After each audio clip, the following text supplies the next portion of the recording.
آمين والصلاة والسلام على نبينا محمد الأمين صلى الله عليه وسلم وعلى آله وصحبه أجمعين. All the praises due to Allah Almighty, and may the peace and blessing be upon the last Prophet, Prophet Muhammad sallallahu alayhi wasallam, and all the prophets of Allah.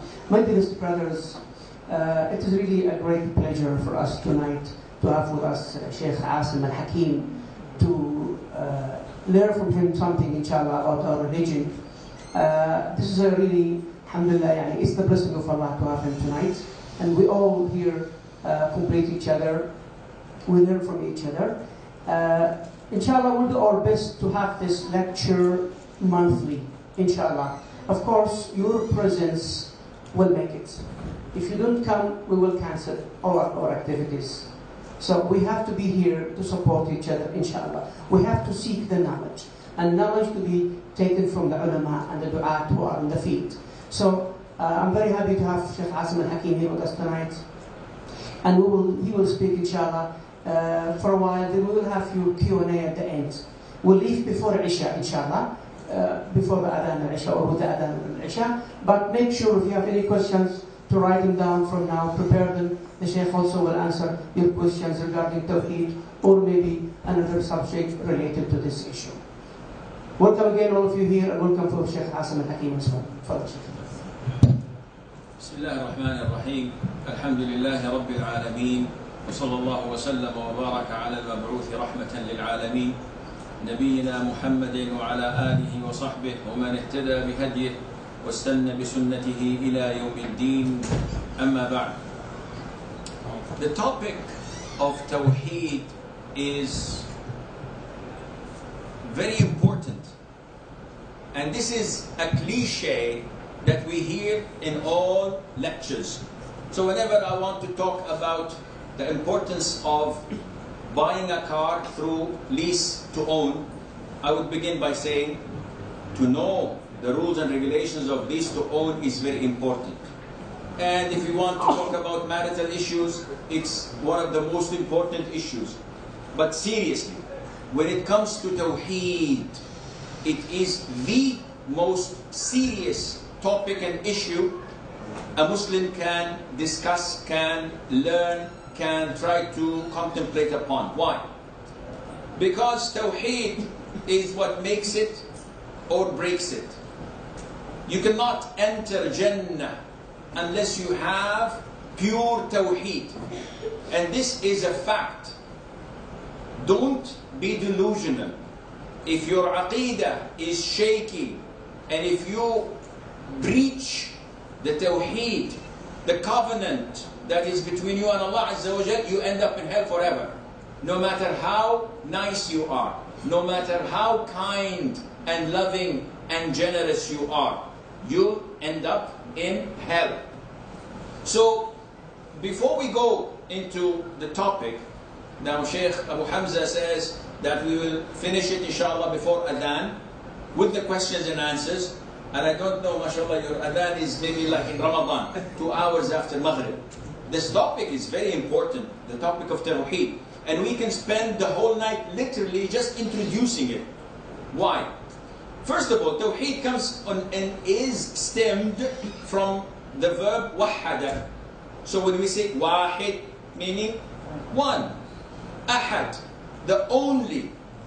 So Tawheed is a terminology that is, first of all, originating from the hadith of the Prophet ﷺ when he addressed Mu'adh ibn Jabal, when he sent him to Yemen. And he told him, and if they make Tawheed, فَإِن وَحَّدُوهُ, if they devote their worship to Allah Azza wa Jal alone. So it was used initially by the Prophet ﷺ. However, nowadays we find that there is a serious offense against the word Tawheed, against the word Aqidah, against the word Ahlus Sunnah. Wherever you go, there are people bombarding whoever uses these terminologies with extremism. He is fanatic, he is Wahhabi, he is this, he is that. Why? Because if I tarnish your reputation, people will not listen to you. If someone tarnishes my reputations and says Sheikh Asim is stingy, maybe I am. But yeah, that's an example. People would not listen to me if one says Sheikh Asim is abusive, he uses profanity, he does this, he beats his wife. No one will listen to me. So this is the way they tarnish the reputation of Islam. So we have to address these issues. We have to identify those who attack Islam. Unfortunately nowadays, even some of the prominent du'at, they attack Tawheed. They say it's not in the Quran. Subhanallah. Quran is the word of Allah Azza wa Jal. It is the book of Tawheed.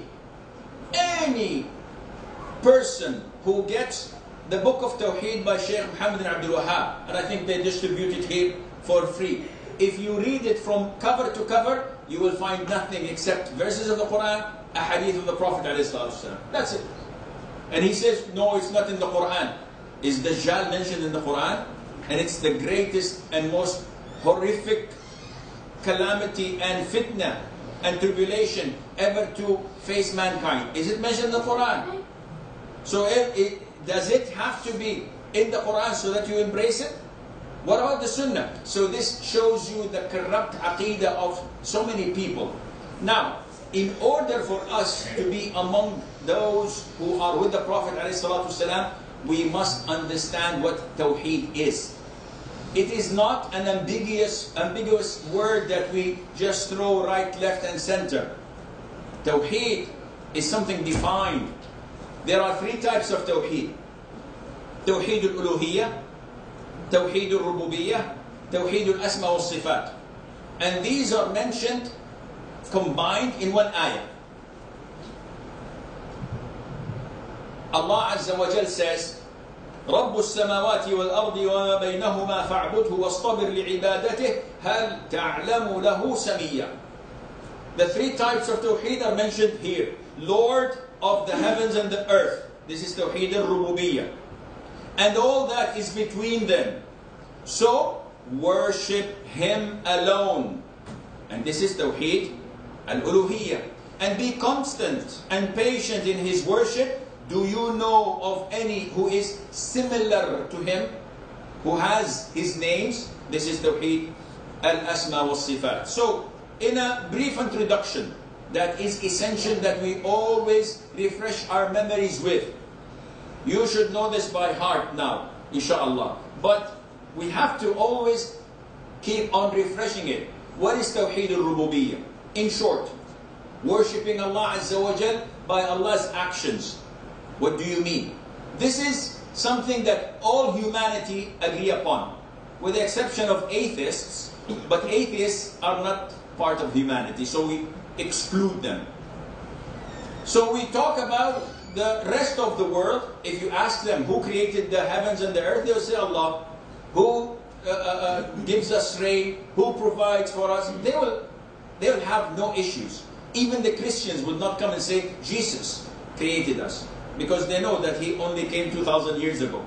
Before Him, where was He? They will not give you the answer, but this is not our debate. So Tawheed al-Rububiyyah is to acknowledge that Allah is the creator, the giver of life, the taker of life. Allah is the provider, Allah is the sustainer, Allah Azza wa Jal is the one who gives us rain, etc. This is Rububiyyah, by Allah's actions. Allah says in the Quran, say, O Muhammad, who provides for you from the sky and from the earth, or who owns hearing and sight, and who brings out the living from the dead and brings out the dead from the living, and who disposes the affairs? They will say, Allah. The pagans, the idol worshippers, they admit, we know that it is Allah Azza wa Jal. Number two, Tawheed al-Uluhiyyah. Now this is known, Tawheed al-Rububiyyah is known as Tawheed of Lordship. Tawheed of Lordship. Tawheed al-Uluhiyyah is Tawheed of worship. I am identifying Allah Azza wa Jal and devoting the Tawheed through my own actions. So it's the opposite. Now, meaning that I do not devote any form of worship except to Allah Azza wa Jal, whether by rhetoric or by belief or by actions. So, Allah Azza wa Jal says, and your Lord has decreed what? Allah says, and your Lord has decreed that you not worship except Him. So this is final. You cannot go against this. This will be the cardinal sin. You will go to hell forever. If you devote a single form of worship other than Allah Azza wa Jal, then you have associated others with Him. And this is why Allah says, وَعْبُدُ اللَّهِ, worship Allah and do not associate others with Him. Full stop. Is this difficult? To us, it's very easy. It's common sense. But when you go to the people of innovation, when you go to the people of dargahs, when you go to the people of saints and peers, they reject this. This is, no, I believe that in Tawheed of Lordship. Worship? No, how can I? Everything I do is this. And this type of Tawheed is where the dispute took place between the prophets and messengers and their people.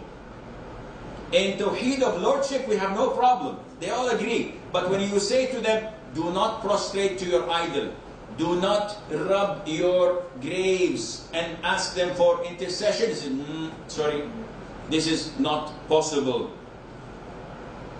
And Allah Azza wa Jal told us that we did not send any messenger before you, O Muhammad alayhi salatu wasalam, but we inspired him saying, La ilaha illallah illa ana.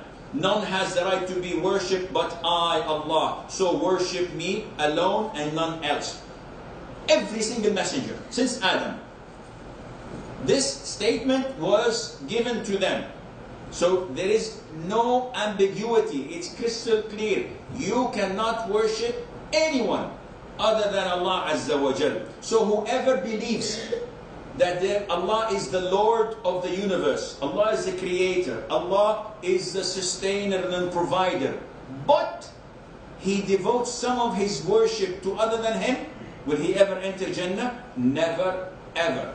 Sheikh, but he is a Christian, he is kind, he is loving, he has a good wife and a beautiful... How do you know she's beautiful? Oh, this is beside the point, Sheikh. He's so and so and so. But he's a Christian. Khalas. He knows about Islam, he heard about the Prophet ﷺ, the answer is yes, then tough luck. He will not be admitted to Jannah because he is a kafir, as explained to us in the Quran in so many verses. Coming now back to the third category, which is Asma wa Sifat. So if we come to Asma wa Sifat, we find that it is Tawheed, to acknowledge Allah Azza wa Jal by His beautiful names and attributes. And you cannot believe in this unless you learn it from the source. Meaning, I have a very big knowledgeable sheikh, and mashallah he's traveled all over the world, and he introduced to me a new name of Allah Azza wa Jal. Would that be accepted? He said, I went to the subcontinent and everybody calls Allah Khuda. That's why they call Khud Hafiz. So can we call him Khuda? I said, no. Wait, what? This is why? Because Allah Azza wa Jal has described Himself by certain names. And we cannot describe Allah except by the names and attributes He described Himself or His Messenger, alayhi salatu wasalam. That is it. Otherwise, we will be doing a serious offense against this part and division of Tawheed. And you have to believe in what Allah has described Himself by. So if Allah describes Himself by the living, you cannot say, no, living is only for people. People live and die. Allah cannot live. Why? Because He cannot die. This is pathetic. Allah says that He is the living, Al-Hayy, Al-Qayyum, and you say, no, He cannot live, then you are falsifying, and you're saying Allah is lying to you, and you cascade this to all the attributes of Allah Azza wa Jalla. And you feel comfortable because this is the way of the Prophet ﷺ. We believe in what Allah described Himself without any distortion. What is the meaning of distortion? Ar-Rahman ala al-arsh istawa. So Allah Azza wa Jalla is upon His throne. Basic Arabic. Someone comes and he distorts the word. He said, istawa means istawla, to conquer. So why are you doing this, my friend? Allah says istawa. To conquer, Allah Azza wa Jalla has conquered the throne and everything else. Allah owns everything else, so He's distorting it. Also without any twisting or misinterpreting. So you don't misinterpret and you say, hand, Allah does not have hands. Subhanahu wa ta'ala. Allah does have hands? Yes, but they're not like our hands. Because Allah Azza wa Jalla is unlike anything we know. So we confirm the attribute. Because Allah told us, Yadullahi fawqa aydihim.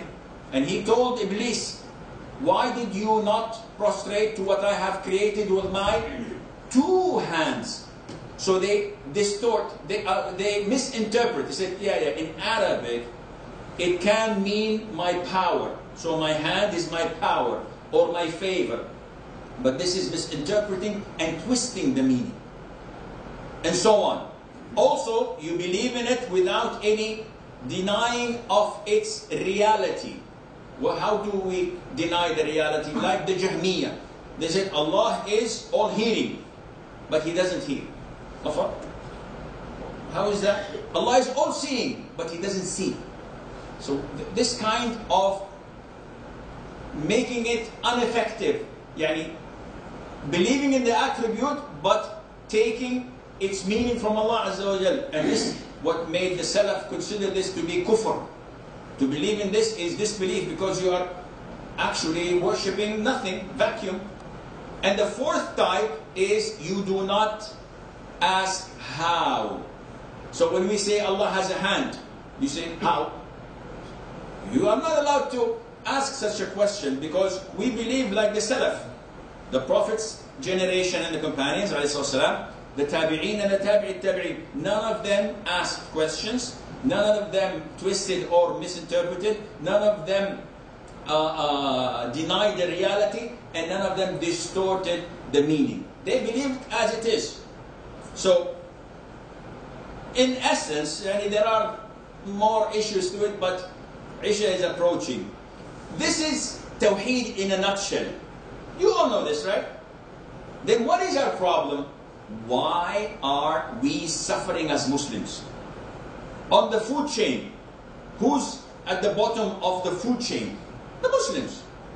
Before we were predators, we were the kings of the world with justice. People loved it when we came to them. Nowadays, we fear growing the beard. The women fear wearing the niqab, the hijab, let alone the niqab. Why is that? Because we don't have tawheed. Astaghfirullah, Shaykh. How dare you say like this? Our hearts are filled.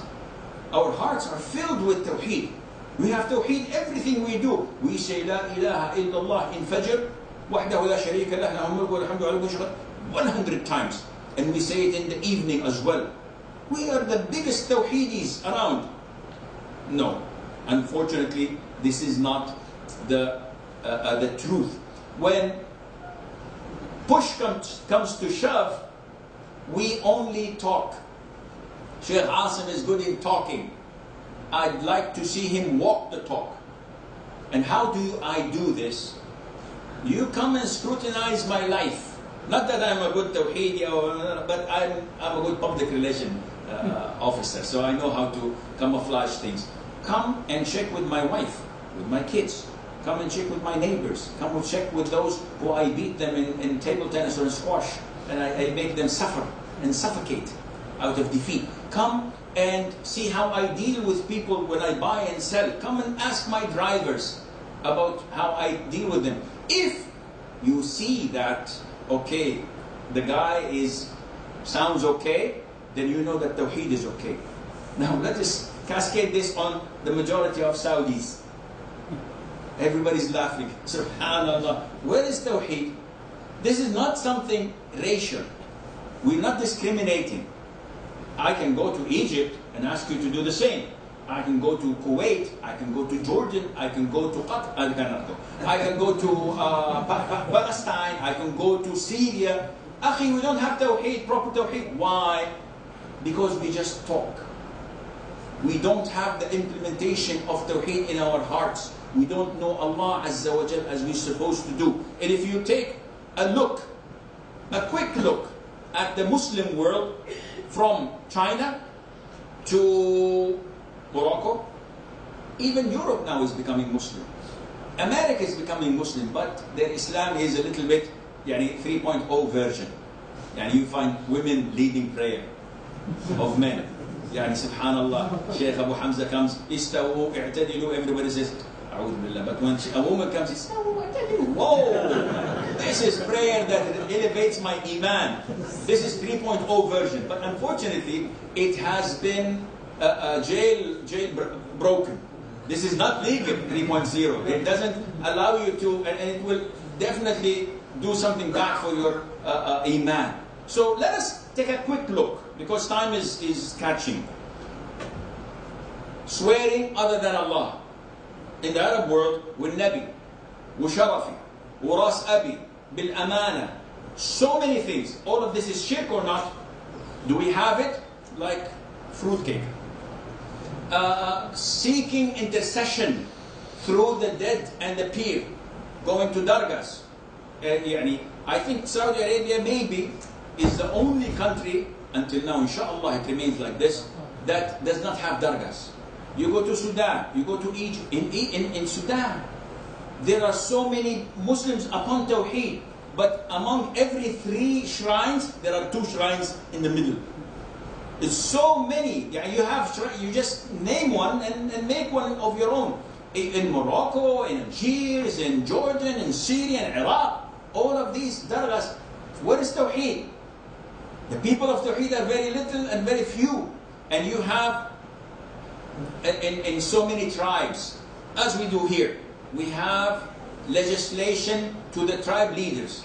I hear sometimes in the news that in Pakistan or in XYZ country, the elders decided and ruled that a 16-year-old girl would be raped by 3 men because her brother raped their sister. This innocent woman, this innocent girl, and you hear about this a lot. This is kufr. They're legislating other than Allah's law. And khalas, it's fixed. So what kind of tawheed are we talking about? When you come to giving offers and sacrifice, and you go for Mother Teresa, Father Abdullah, and you slaughter sheep and you give them sacrifice, you light candles, you give sadaqahs, all of this is considered to be shirk. When you go and look at the Muslims nowadays, you can't know, when you look at them, is this a Muslim or not? Because they're imitating the disbelievers. And among our brethren, when I go to him and I say, MashaAllah, and if I see a teenager wearing trousers and a jersey and a cap to the side, I say, MashaAllah, Wallahi, I thought for the first instance that you were Justin Bieber. He's happy. This is an insult, but he's happy with it. Why? Because Tawheed has been extracted. It's vacuum inside, and when you don't have Tawheed, any form of sewer can pour down into it and fill it to the rim. Also, we find that the people in times of calamity, their true identity is revealed. And may Allah does not expose us, neither in this dunya or in the akhirah. You find the Shaykh, mashallah, talking about Tawheed, talking about deen, talking about being kind. But whenever a calamity strikes and my income is affected, my salary is gone, my job is lost, then I have to bend the rules. Rules are meant to be broken, I will bend it. So I cheat my brother. I bring 2-3 kafil and I send them on work and I eat their money. I do this, I break the law, I bribe. Sheikh, what are you doing? Wallah, it's a necessity. A necessity. Allah Azza wa Jal permitted us to eat pork and dead meat. MashaAllah. And this is unfortunately seen everywhere. When we start to bend the rules because of calamities, we don't have trust in Allah. Don't you believe Allah is the Razzaq? Yes, but you enter a grocery store, Akhi, mashallah, everything you sell is halal. Why do you sell cigarettes? If I don't sell cigarettes, I will not get customers. Who's your provider? Oh, STC. No, Akhi, I'm not talking about this provider. Who provides for you? It is Allah. So, okay, yeah, but still I have to sell cigarettes because customers will not come. No Tawheed. And if you look around you, you will find that there are many sorcerers, there are many fortune tellers. I know a family in Jeddah, Saudis, and they come to my in-laws and they tell them, listen, next week we are having a 2-day tour. MashaAllah, for Sheikh Mufti Ismail Mink? No. We have a 2-day tour for a sorcerer coming from Morocco. Anything you want, a wife to be divorced, a wife to love her husband, you want a business to flourish, you want your enemies to... Wallahi, I swear. Here in Jeddah. And this guy goes 2 days for this family, 2 days for that family, and he makes millions and go, I'm in the wrong business. Alhamdulillah Rabbil Alameen ala ni'mat al-Tawheed. So where is Tawheed? And then you find this fortune telling. There's an app. I was told that today I got a question about an app where it tells you what will you do, what will happen in 5 minutes, and people are logging into it. If you open the magazines and newspapers, at the end there are the zodiacs. So he's Scorpion, he's a Mule, he's this, and everyone says, yeah, well, tomorrow this will happen. And everybody looks in the mirror and says, yeah, Scorpion have big foreheads.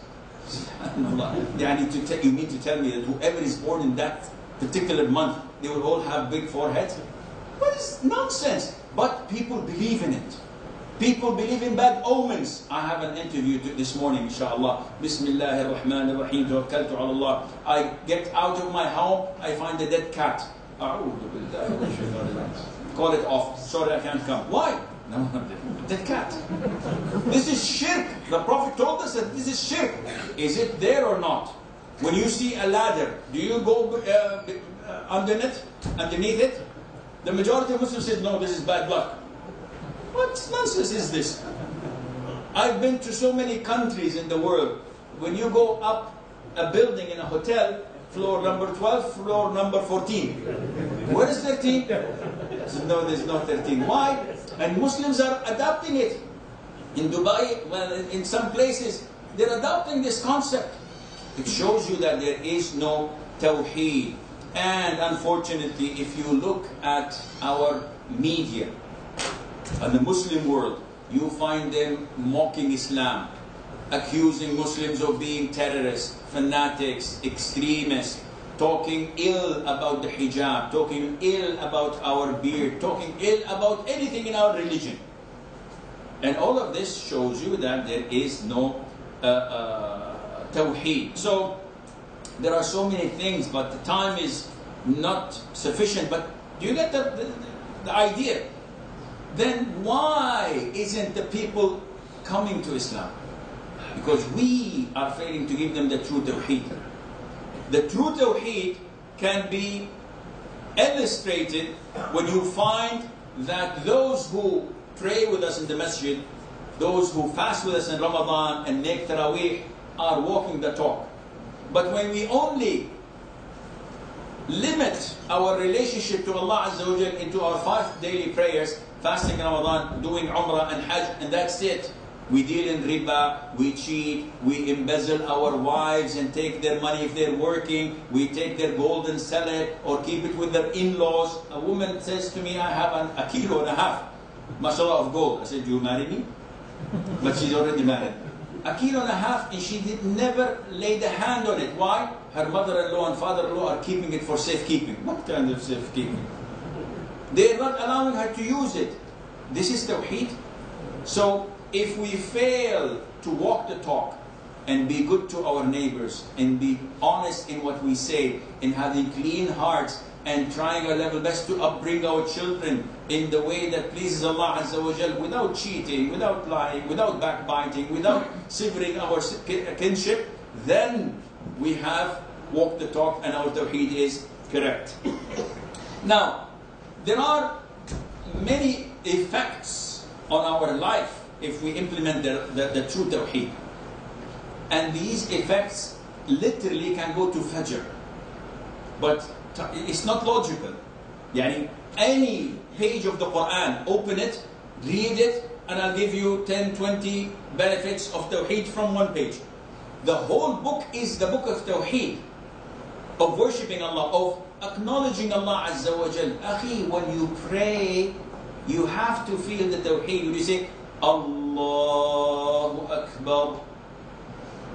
The people usually are criticizing. Why is he saying Allahu Akbar so long? You know, Allahu Akbar, khalas, let's go, let's move. This is a person with no iman in his heart. When he finishes salah, wallahi, the recitation is very funny. And the others, Ya akhi, he prolonged the salah for too long. قُلْ هُوَ اللَّهُ أَحَدٍ one rak'ah. He should have said, قُلْ هُوَ اللَّهُ أَحَدٍ Allahu Akbar. And the second rak'ah, he finished it. People are critical. They just criticize. And such people have no iman. When you say Allahu Akbar, Allah is greater than what?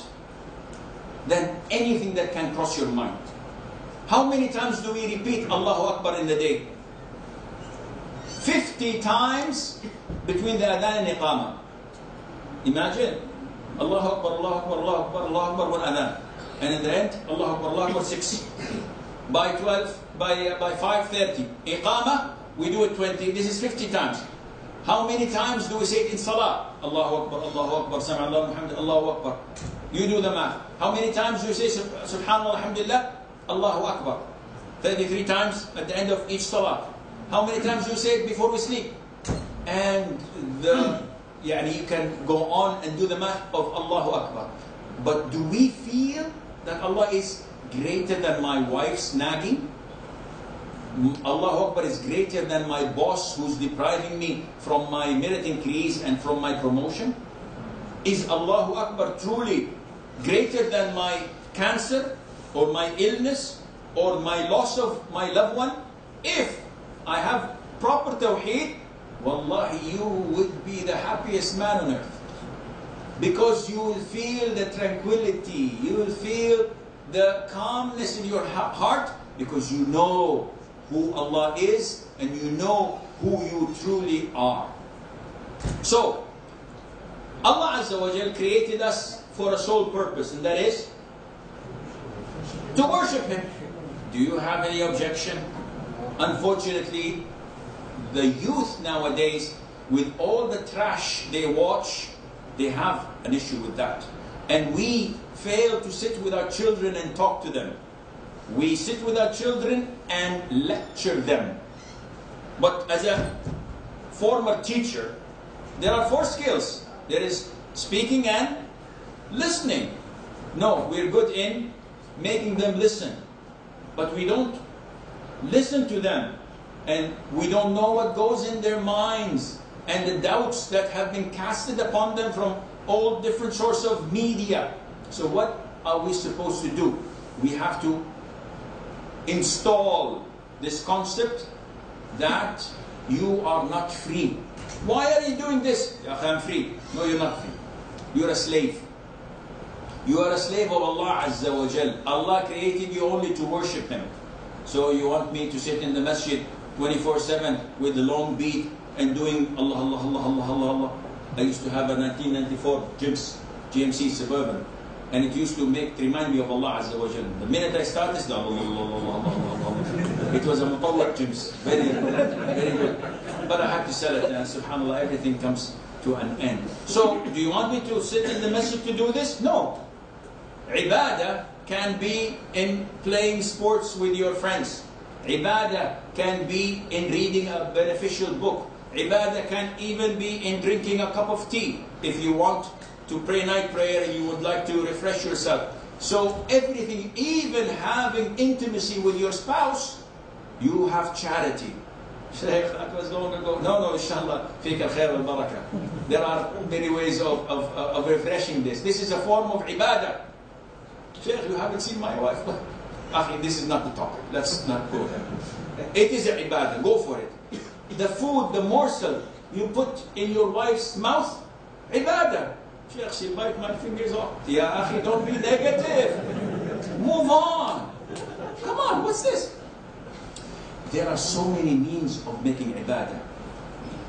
One of the beautiful things, and I see that in summer, the birds are so thirsty there is no water. People are putting small cups of water and birds are coming to drink of it.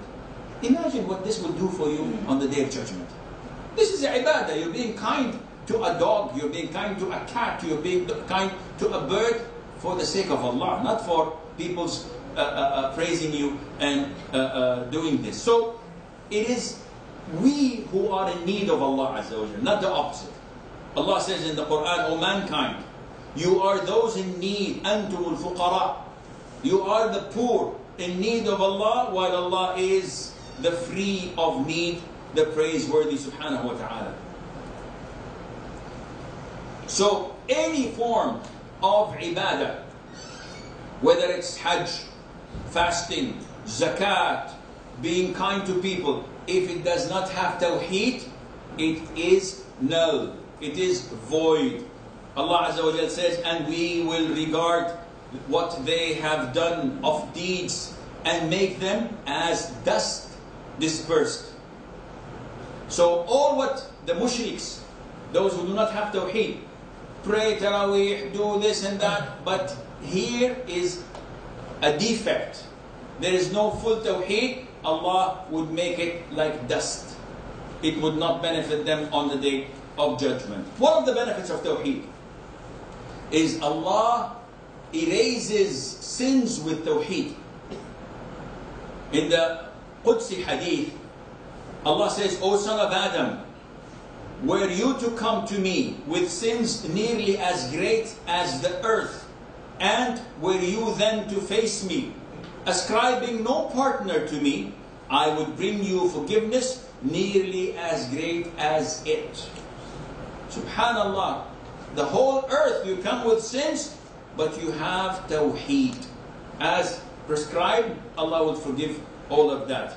The first thing you will be asked about in your grave is not when your iqamah is expired. The first question, the Prophet said, ﷺ, told us that he would be asked about his Lord. This is the first question. What is the tawheed you are possessing? And only those upon tawheed will be steadfast and will be able to answer. Allah says, Allah keeps firm those who believe. May Allah make me and you firm in the grave. Allah keeps firm those who believe with the firm word, tawheed, in worldly life and in the hereafter. And Allah sends astray the wrongdoers, and Allah does what He wills. This ayah is talking about the torment of the grave, as the majority of Mufassirin and ulama discussed this. Now, everyone can enter Jannah, but you need a key, and the key needs teeth, because if you get a key without teeth, it will not open. And if you don't get a key to begin with, then there is no way for you to enter. What is the key? Tawheed. Allah says, indeed, he who associates others with Allah, Allah has forbidden him paradise. Khalas. End of story. No way that a mushrik would enter Jannah. No way. This is what Allah has stated to us. And the Prophet had said, ﷺ, whoever dies not associating others with Allah will enter Jannah. Khalas. You believe in Allah Azza wa Jal, and this is the key. But the key has to have teeth. You believe in Allah but you don't pray at all, you're not a Muslim. The Prophet told us this, so you have to look at it from a holistic point of view. Don't listen to this hadith and say, oh, خلاص, I believe in Allah, let's have party, let's drink booze, let's hang out tonight with women and do this. These will put you in hell. Yeah, but I believe in Allah. If you believe in Allah, truly you would not have done these things. So these things would decrease your Tawheed until you may reach a level you nullify your Tawheed altogether. And this is problematic. Among the benefits of Tawheed, that it would make you happy in this life. In the hereafter, we know. We have no problem. In the hereafter, definitely. With Tawheed, we are in paradise. How happy more can you be? But in dunya, can we be happy with Tawheed? Listen to what Allah Azza wa Jal says. And if only the people of the cities had believed and feared Allah, this is Tawheed, we would have opened upon them blessings from the heaven and the earth, but they denied the messengers, so we seized them for what they were earning. Civilizations flourishing and finding the fruit of your work in this dunya comes only with Tawheed. Okay, Sheikh, why do we find the Europeans and the Americans flourishing and finding the fruit of the... This is a test. And life is a cycle. The cycle may take 100 to 150 years of time. Look at us in Saudi Arabia 70 years ago, 80 years ago. We used to live on the donations and the charity that the Egyptians, the Indians, and the Moroccans used to give us in Mecca. And the elders, our uncles tell us this. They say that we used to live from Hajj to Hajj. Until the Indians come, there was no Pakistan at the time. They come and they give us gold and they build schools and make it waqf. Madrasa Solatiyya is done by them. And the Egyptians used to come, they have gold and they have money, not like this now today. It's a different story. It's a cycle. And Allah Azza wa Jal does not favor anyone. You remain on Tawheed, Allah Azza wa Jal would make you dominate the whole world. You give away Tawheed, you see what we are suffering from at the moment. Tawheed is the cause of guidance in this life and in the hereafter. Because with Tawheed, you will find the tranquility of your heart, the comfort of your soul. You will find that life is as it is, a test from Allah Azza wa Jal. And no matter how tight it becomes, soon it will expand, inshaAllah. So many times, look at your past. How many times you've gone through debts, or problems with your kafil, or problems with your wife, with your mother-in-law, problems with your children, problems with illnesses. What's happened to them? All of that, it's gone. Why? I was smart, I was strong, I had influence, I knew someone. No. Allah Azza wa Jal made it easy for you. So when you have the Tawheed in your heart and you undergo a similar calamity, you always consider that Allah Azza wa Jal would make it happen. Allah Azza wa Jal would make it easy for you, and you have this belief. This is why Allah says, they who believe and do not mix their belief with injustice, yani shirk, those will have security and they are rightly guided. This can only be to those who do not have shirk, those who are upon the Tawheed. And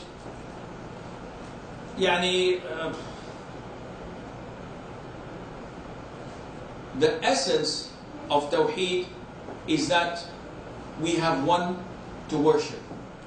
If you go to the disbelievers, the non-Muslims in other world, they worship Allah Azza wa Jal only on Sundays.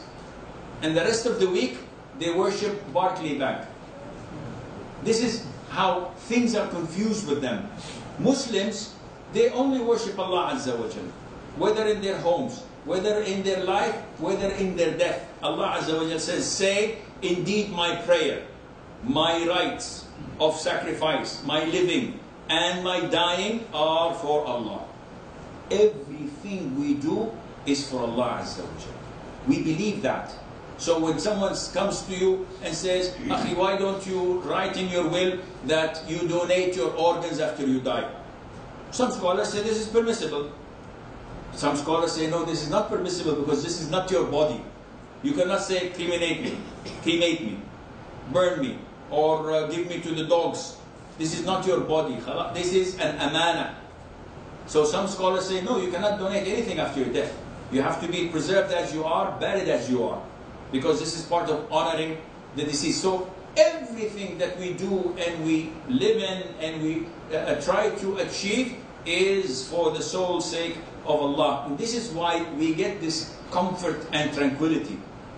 If there were two gods, we would be in confusion. Allah says, had there been within the heavens and the earth gods beside Allah, they both would have been ruined. The heavens and the earth would be ruined and devastated. And this comfort is what a lot of the people cannot find. Especially the youth. Do we have youth here? لا ما شاء الله كلكم are old and grumpy. The youth, I remember when I was young, really young, this was in the last century. That shows you how old I am. I used to watch movies when I was young. I'm talking about 13, 14 years of age. And whenever I finish a movie, I go and talk to my mother and say, oh, I'm bored, I'm fed up. In Arabic we say, tafshan. And mom says, is it written on my forehead whenever you see me you say this? So I watch another movie and I'm calm for 2 hours. And after the movie is finished. So this is temporary tranquility. It's like drugs. You get high for a period of time, but then you get the hangover. When it's gone, you get all the trouble doubled and tripled on your head. Now, when it comes to Iman, you don't have this. This is permanent.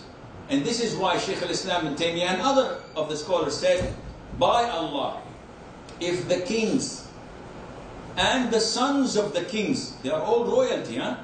If they were to know about the comfort that we are enjoying, wallahi, they will fight us with the sword to take it from us. But they can't. It's not something material that you can give or take. It is something that Allah bestows in your heart when you have proper Tawheed. And they also say there is a paradise in dunya. Whoever is prevented from entering it will not enter the paradise of akhirah. What paradise of dunya are we talking about? The paradise of knowing Allah. When you know that everything has been created by Allah, decreed 50,000 years before He created the creation, you feel comfortable. Khalas, a car accident took place. Alhamdulillah. I'm saddened, but Alhamdulillah, it's been written by Allah Azza wa Jal. My house is on fire. Alhamdulillah, I tried my level best to protect it, but Allah decreed it. Alhamdulillah, I'm happy. And this is why when Ibrahim, the son of Prophet Muhammad ﷺ, who was 1.5 years or 2 years old, and the Prophet was in his mid-50s or late 50s, and he has no son. Do you know the feeling of not having sons? When you go with those who have grown-up sons, do not know the feeling. But when you have shopping groceries and you take them up to the 3rd floor over 3 or 4 times because you don't have any boys. This is one aspect. And there are so many. The Prophet, when his son died, what did he say? Huh? القلب يحزن والعين تدمع وإنا على فراقك يا إبراهيم لمحزونون ولا نقول إلا ما يرضي الرب. The heart is saddened. The eyes are weeping. And we, upon departing you, Ibrahim, are saddened. But we do not say except what Allah is pleased with. His son is dead. But he says this. Why? Because he knows that this heart is filled with comfort and with love. And through Tawheed, you get to know Allah Azza wa Jal. And once you know Allah, everything vanishes in front of you. What do you mean, ya Shaykh? Is this a Sufi aspect? No, no, no, no. Don't think of that. When you know Allah, all your worries disappear. How? You have confidence in Allah. You know that Allah is your provider. And this is why the best of charity is that the one you give when you are poor. The best of charity. And why would I give charity when I am poor? Because I am trusting Allah Azza wa Jal. The Salaf tells us about stories that are so weird when it comes to knowing Allah Azza wa Jal. A man asks another, do you know someone who Allah answers his da'wah? Why? I have something. I need to go to the brother because he is righteous. He makes dua for me. And the other says, no, but I know someone who answers the dua. So don't go to people, go straight to Allah Azza wa Jal. When you go for istisqa, when you go for the prayer for rain, you know this prayer, right? Trusting Allah Azza wa Jal is to take an umbrella with you. When you take an umbrella, because I'm going to pray, I know Allah will respond and rain will come. So I'm taking an umbrella. We don't even know that where they pray this prayer, huh? Every few months we hear in the news that on Monday, inshallah, Salatul Istisqa, nobody goes, nobody knows where it is. Because we have lack of serious Tawheed. And so on. Anyhow, in a nutshell, Tawheed is not something theoretical. It's something of great importance to practice. This is the essence of Islam. Without it, you have no Islam. But it is very fragile. Tawheed is like a white sheet. If you have a white sheet, the smallest of fly that lays on it, you will see it. The smallest scratch, the smallest wrinkle. This is why Tawheed can be undermined by a word. Ma sha Allahu wa shi't. One of them said to the Prophet, whatever Allah wills it, and you. He said, A'udhu billah, you made me a partner to Allah? Say whatever Allah wills. That's it. When we say things, Ana billah wa bik, I'm depending on Allah and on you. This is shirk, and so on. So this clean sheet of Tawheed must be preserved, must be monitored, must be audited. You have to audit your children, your wife, your heart, to see that if we are able to reach this level of Tawheed, may Allah Azza wa Jal grant us all the pure Tawheed that admits us straight to Jannah without reckoning, without accountability. May Allah grant us the Tawheed that makes us see things as they are in reality and help us raise our children upon the manhaj and the way that pleases Allah Azza wa Jal, and Allah subhanahu knows best. Wa sallallahu wa sallam wa barak ala nabiyyina Muhammad.